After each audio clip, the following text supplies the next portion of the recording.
샬롬, 사랑하는 꿈땅 친구들, 안녕하세요. 지난 한 주간도 주님과 동행하며 즐겁게 잘 보냈나요? 오늘도 예배 자리에 모인 우리 친구들을 환영하고 축복합니다. 다 함께 사도신경으로 우리의 신앙을 고백하겠습니다. 나는 전능하신 아버지 하나님, 천지의 창조주를 믿습니다. 나는 그의 유일하신 아들, 우리 주 예수 그리스도를 믿습니다. 그는 성령으로 잉태되어 동정녀 마리아에게서 나시고 본디오 빌라도에게 고난을 받아 십자가에 못 박혀 죽으시고 장사된 지 사흘 만에 죽은 자 가운데서 다시 살아나셨으며 하늘에 오르시어 전능하신 아버지 하나님 우편에 앉아 계시다가 거기로부터 살아있는 자와 죽은 자를 심판하러 오십니다. 나는 성령을 믿으며 거룩한 공교회와 성도의 교제와 죄를 용서받는 것과 몸의 부활과 영생을 믿습니다. 아멘.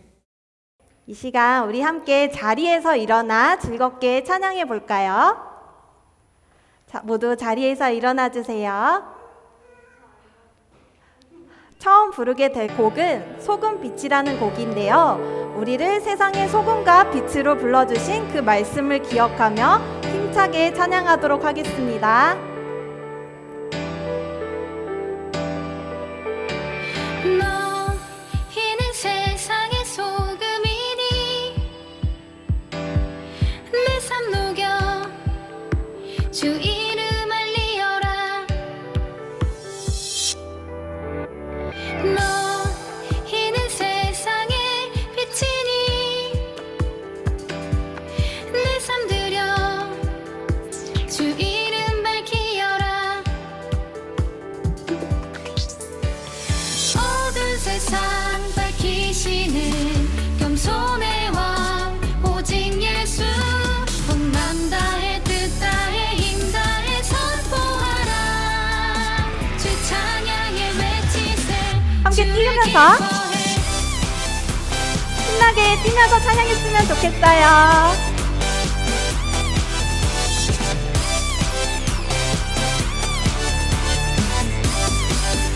다시 한번 찬양해 볼까요? 너희는 세상의 소금이니 내 삶 녹여 주 이름 알리어라. 너희는 세상의 빛이니 너희는 세상의 빛이니 내 삶 들여 주 이름 밝히어라. 어두운 세상 밝히시는 겸손의 왕 오직 예수. 온 맘 다해 뜻 다해 힘 다해 선포하라. 주 찬양에 외치세. 다시 한번 뛰어볼게요.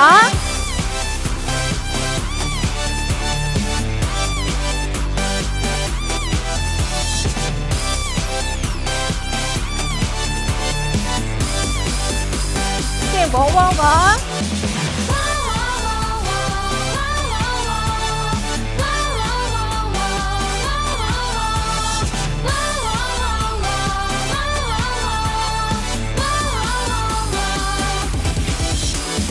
어두운 세상 밝히시는 겸손의 왕 오직 예수. 어두운 세상 밝히시는 겸손의 왕 오직 예수. 어두운 세상 밝히시는 겸손의 왕 오직 예수. 어두운 세상 어두운 세상 밝히시는 겸손의 왕 오직 예수. 온 맘 다해 뜻 다해 힘 다해 선포하라. 주 찬양에 외치세. 주를 기뻐해.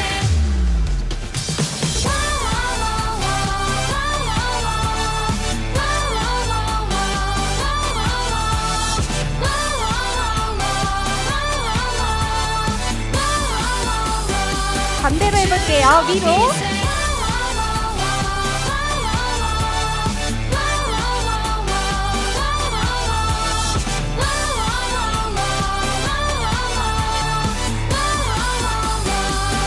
주를 높이세. 하나님께 엉덩이 박수 올려드립니다. 이어서 뉴데이라는 찬양을 부를 건데요. 우리에게 새 날을 허락하신 주님께 감사하며 함께 찬양하겠습니다.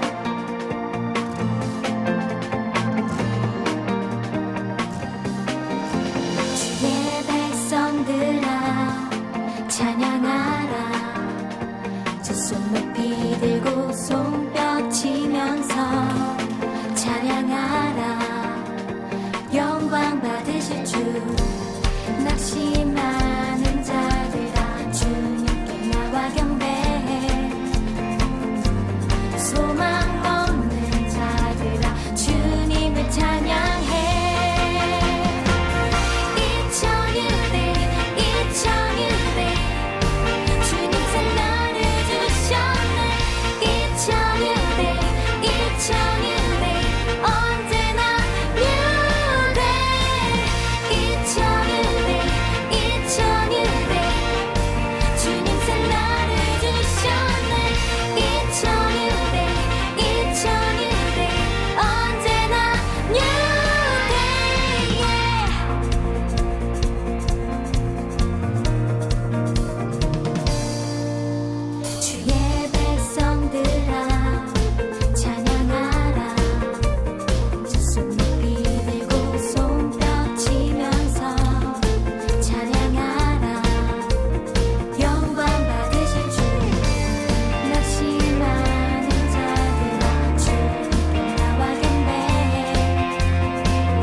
넘어지더라도 우리를 일으켜주시는 우리 주님을 믿습니다.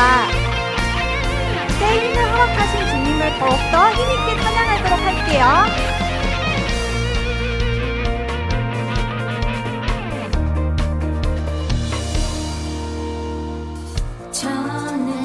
전능하신 주 위대하신 주 신실하신 주 우리에게 새 날을 주셨네. 전능하신 주 위대하신 주 신실하신 주 우리에게 새 날을 주셨네. 전능하신 주 위대하신 주 신실하신 주 우리에게 새 날을 주셨네. 전능하신 주 위대하신 주 신실하신 주 우리에게 새 날을 주셨네. 이천일대 주님 새 날을 주셨네. 이천일대 언제나 뉴데이.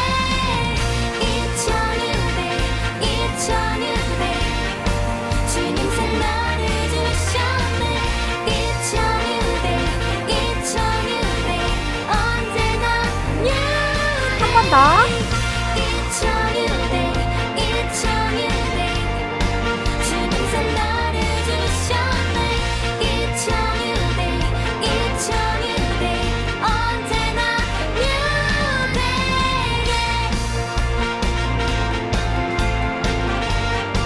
주님 새 날을 주셨네. 언제나 뉴데이. 우리 하나님께 감사의 박수 올려드립니다. 마지막으로 이 찬양을 부를 때 우리를 주님의 품에 안기시는 그 사랑을 기억하며 함께 찬양하겠습니다. 날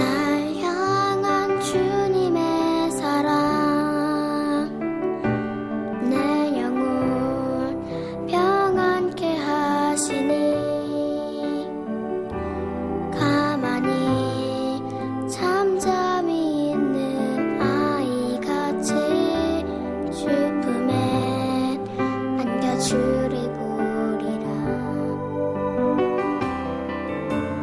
날 향한 주님의 사랑 내 영혼 평안케 하시니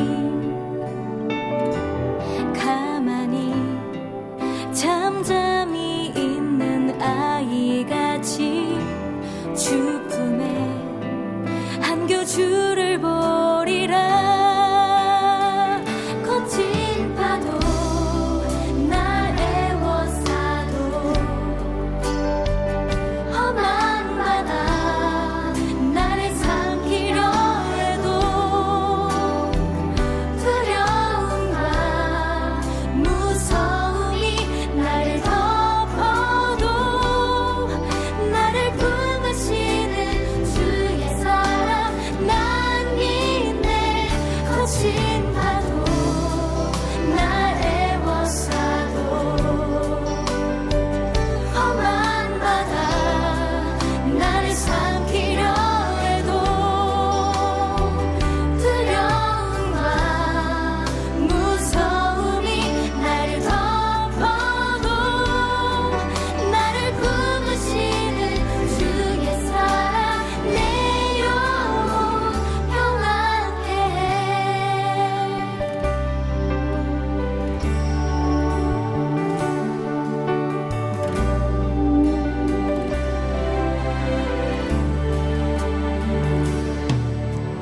날 향한 주님의 사랑 내 영혼 평안케 하시니 가만히 잠잠히 있는 아이같이 주 품에 안겨 주를 보리라. 거친 파도 날 애워싸도 험한 바다 나를 삼키려 해도 두려움과 무서움이 나를 덮어도 나를 품으시는 주의 사랑 난 믿네. 거친 파도 날 애워싸도 험한 바다 나를 삼키려 해도 두려움과 무서움이 나를 덮어도 나를 품으시는 주의 사랑 내 영혼 평안케 해.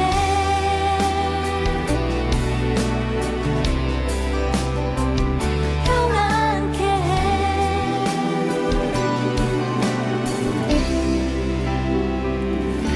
평안케 해.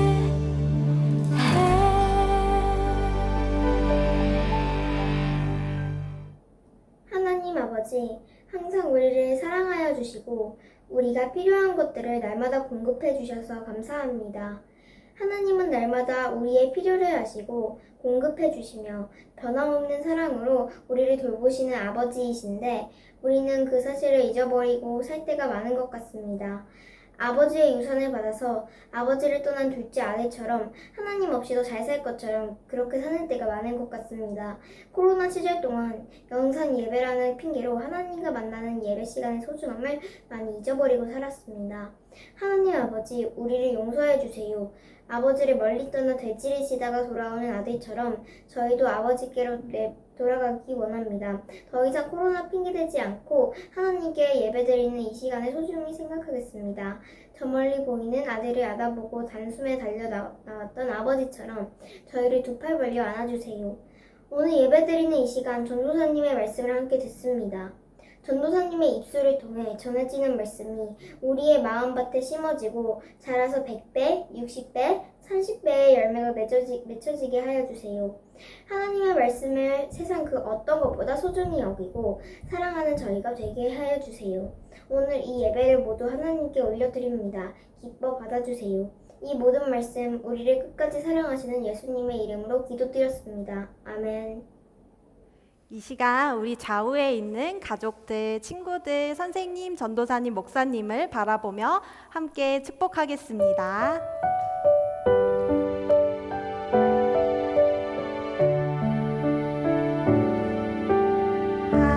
하나님의 나라가 당신의 삶에 임하길 원하네. 당신을 통하여서 주의 나라 이 땅에 세워지리라.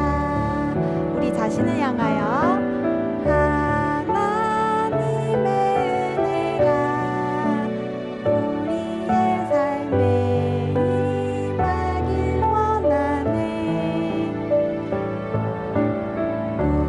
우리를 통하여서 주의 나라 이 땅에 세워지리라.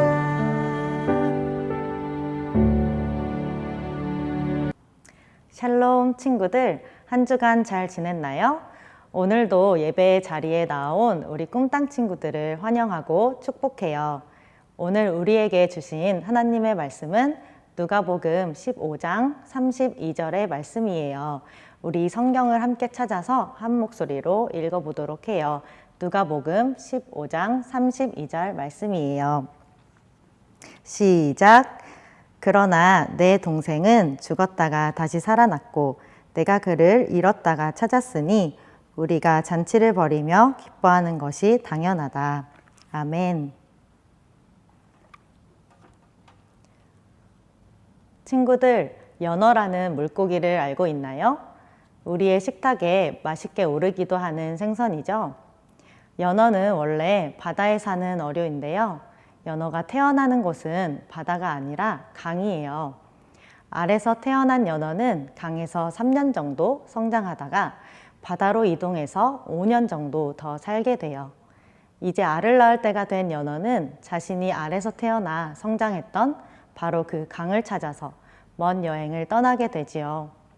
때로는 거센 물살을 헤치고 또 3m나 되는 높은 폭포도 거슬러 오르면서 8년 전 자신이 알에서 나와 커갔던 그곳 머나먼 고향강을 찾아가게 됩니다. 이때 연어가 이동하는 거리는요, 수천 킬로미터에 달한다고 해요. 그렇게 먼 곳을 그것도 오랜 시간이 지나고 나서 잊지 않고 돌아갈 수 있다는 점이 참 신비롭죠. 연어 말고도 우리가 잘 아는 제비와 같은 철새들도 계절에 따라 자신이 태어났던 고향 마을로 먼 거리를 이동해서 찾아가곤 합니다. 이렇게 동물들이 원래 자신이 태어난 서식지로 돌아가는 것을 조금 어려운 말로 귀소 본능이라고 해요. 연어와 철새뿐만이 아니라요, 집에서 기르는 반려동물들도 바로 이 귀소 본능을 발휘하는 경우들을 우리 주변에서 볼 수 있습니다. 등산을 하던 중 주인을 잃어버린 한 강아지는요, 9일 만에 멀리 떨어져 있던 자신의 집을 찾아서 돌아갔고, 홀리라는 이름의 고양이는 300km나 떨어져 있던 여행지에서 집을 찾아 돌아가 사람들을 놀라게 했답니다. 이처럼 하나님께서는요, 동물들에게 뛰어난 후각과 지구의 자기장을 통해 방향을 감지할 수 있는 능력을 주셔서 그들이 고향으로 돌아가 각자의 방식대로 생존하고 번성할 수 있도록 만드셨어요. 오늘 우리가 함께 읽은 성경 본문은요, 예수님께서 한 이야기를 비유로 들어 사람들에게 하신 말씀이었어요. 그 이야기를 한번 여러분들에게 소개해 주려고 합니다. 한 아버지에게 두 아들이 있었어요. 두 아들 중 동생이었던 작은 아들은 아버지에게 아버지께서 돌아가시면 주실 재산 중 자신의 몫을 지금 미리 달라고 요구했어요. 아버지는 두 아들에게 재산을 나누어 주었고, 며칠 뒤 작은 아들은 자신이 받은 재산을 모두 챙겨 머나먼 다른 나라로 떠나게 됩니다. 그리고 그곳에서 아주 방탕한 삶을 살았어요. 그러다가 작은 아들은 아버지께 받은 재산을 모두 잃게 되었습니다. 그때 작은 아들이 살던 나라에 심한 흉년이 들었어요. 그리고 그의 형편이 더욱 어려워지게 되었고 결국 작은 아들은 돼지를 치는 일자리를 얻을 수밖에 없었어요. 배가 너무나도 고팠던 작은 아들은요, 돼지가 먹던 쥐염나무 열매라도 먹고 싶었어요. 그런데 그마저도 주는 사람도 없었고 작은 아들은 매일 굶주릴 수밖에 없었어요. 그제서야 작은 아들은 정신이 번쩍 들었어요. 내 아버지의 집은 일꾼들조차 풍족하게 먹을 수 있었는데 하면서 아버지가 계신 고향집을 떠올리며 그리워하게 되었습니다.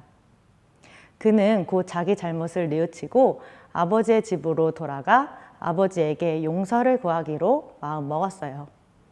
그리고 작은 아들은 아버지에게 자신을 이 집의 일꾼으로라도 써달라 말해야겠다 다짐했어요.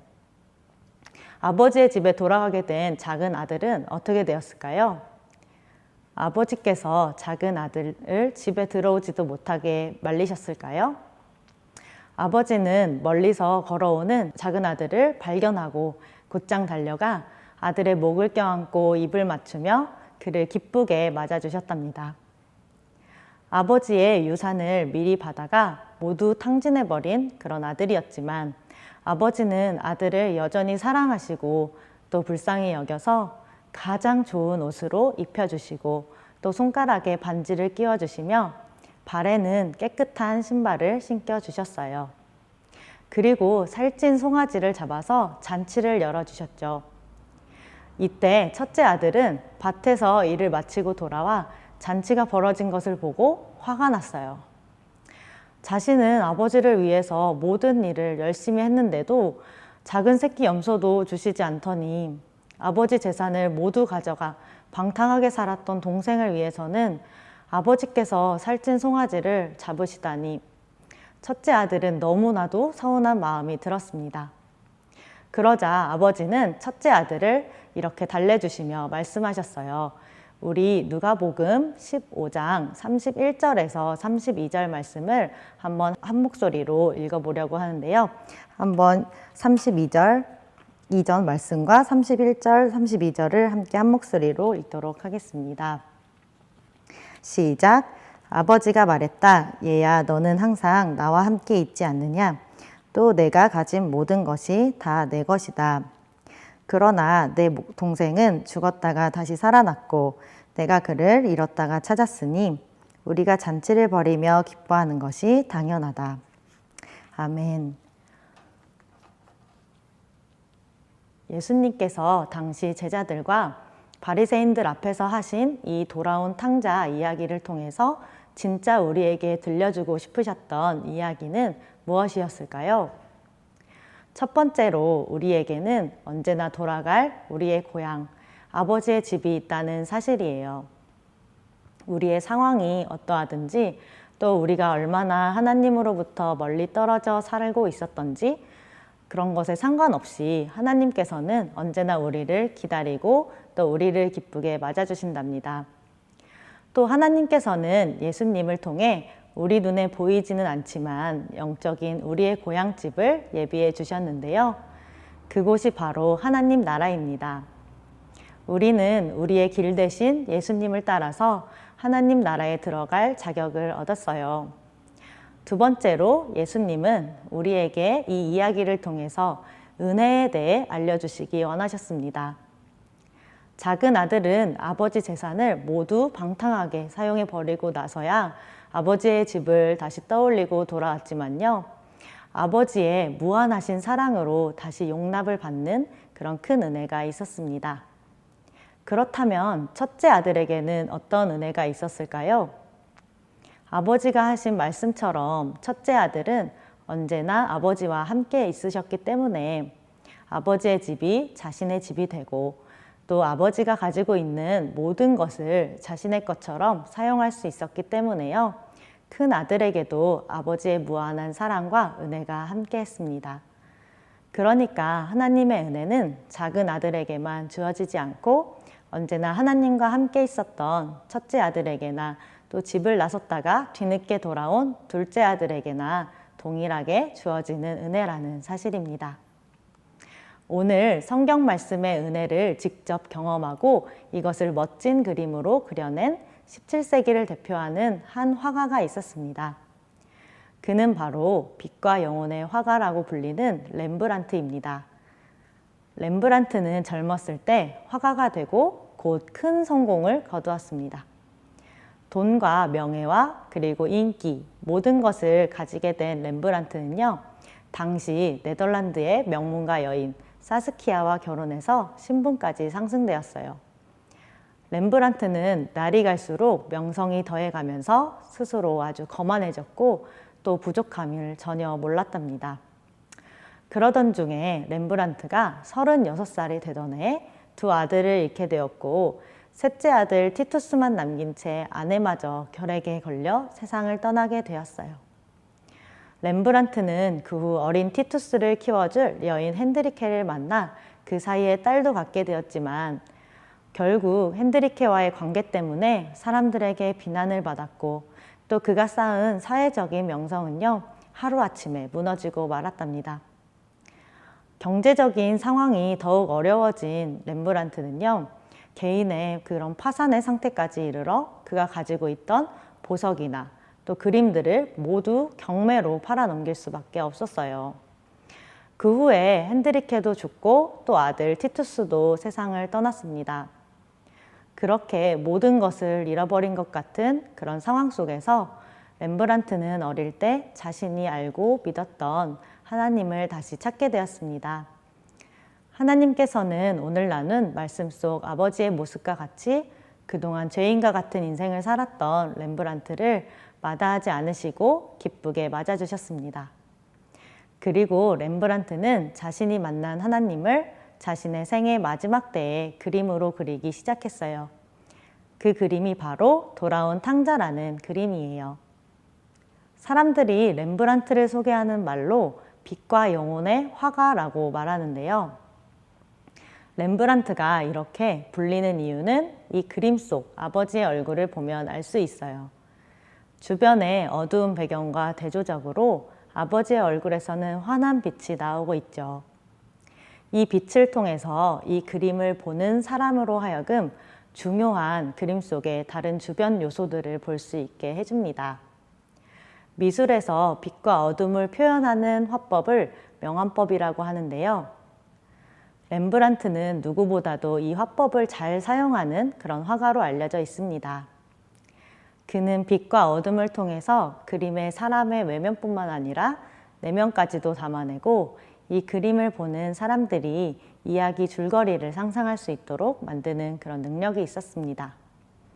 이 그림 속 얼굴에서 환하게 빛이 나는 아버지의 모습과는 달리 그 아래 무릎을 꿇고 앉아있는 작은 아들은요, 갈기갈기 찢어진 옷을 입었고 또 죄수의 모습과 같이 박박 깎은 머리를 하고 아버지 앞에 있었습니다. 렘브란트는 이 아들의 모습을 자신의 모습과 같이 생각하고 그림으로 그렸습니다. 아버지의 얼굴에서부터 나오는 빛을 따라서 오른쪽으로 이동해 보면 그 모습을 바라보고 있는 무표정한 첫째 아들도 있죠. 또 특징적인 것은요, 아버지께서 둘째 아들의 등에 두 손을 다정하게 얹으시고 어루만져주고 계시다는 점입니다. 두 손이 너무나도 따뜻한 아버지의 손으로 느껴지는데요. 이처럼 하나님은 언제라도 하나님께 돌아오는 이들을 기뻐하시고 또 용납해 주시는 은혜를 베풀어 주십니다. 하나님은 렘브란트가 유럽 최고의 화가로 이름을 날릴 때에도 또 죄인과 같은 모습으로 살아갈 때에도 그리고 모든 것을 잃어버렸을 때에도 언제나 그의 곁에 떠나지 않으셨습니다. 렘브란트만이 그 사실을 깨닫지 못하고 자신이 늙고 또 가난해졌을 때 하나님을 떠올리고 다시 하나님의 품으로 돌아가게 되었어요. 하나님은 늦었지만 하나님께로 돌아온 그를 기뻐하셨고 하나님 나라의 천국 잔치를 여셨습니다. 렘브란트는 이 그림을 그리고 3년 뒤에 주님의 품 안에 평안히 눈을 감았다고 해요.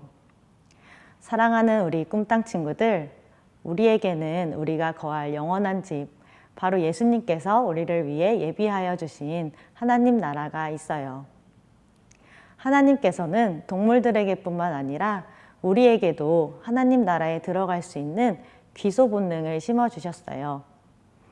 하나님께서는 인간이라면 누구에게나 영원을 사모하는 그런 마음을 주셔서 누구나 영원한 하나님 나라에 들어가기 원하는 그런 마음을 가지고 있기 때문이에요.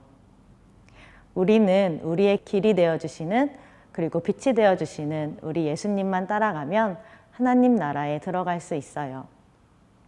올 여름 예수님 이야기 세상의 소금과 빛이라는 주제로 어드벤처가 열리는데요.